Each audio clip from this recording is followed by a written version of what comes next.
This is Scott Becker with the Becker's Healthcare Podcast. We'll also share this on Becker Private Equity and Business. Today's discussion is 16 stats and notes regarding spine and spine practice.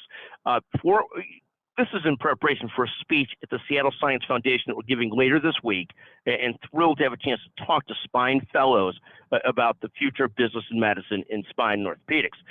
In any event, here are 16 quick points. Between neurosurgeons and orthopedics trained spine surgeons, there's actually 4,500 or so surgeons practicing spine surgery in the U.S. The neurosurgeons are trained in brain and spine. Orthopedic spine surgeons do a fellowship and specialty training in spine. So orthopedic surgeons have become spine physicians, spine surgeons.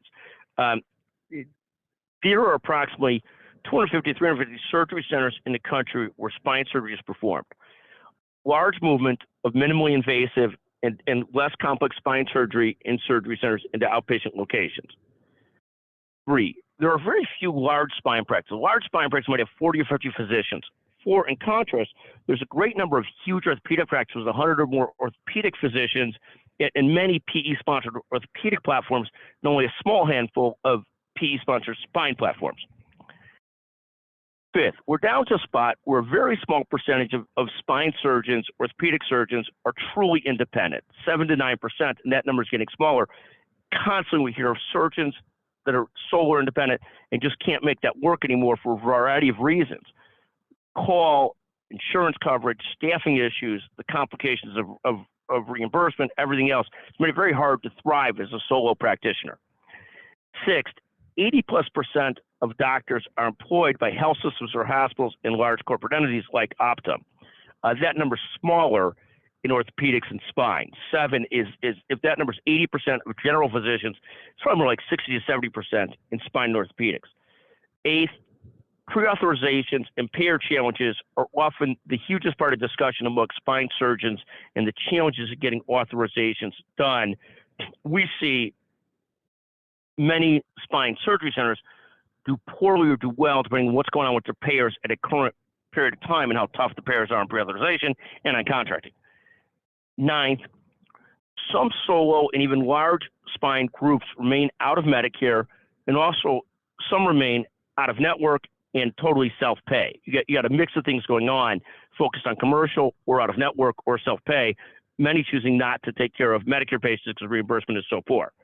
11th, dominant local spine groups are still a key part of the makeup in spine. And we see a lot of it. A great local group can really build a franchise and still does great. 12th, key ancillary services for spine often include pain management, PT, imaging, and surgery centers. Adding these ancillaries is so important to the long-term success of the practice.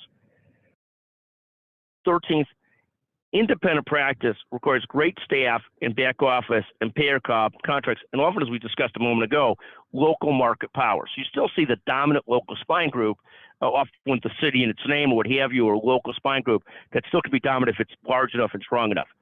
14th, business and entrepreneurial skill is truly important to private practice and to building a great spine practice. There's a great piece by Daniel Choi about this in a separate article that he wrote.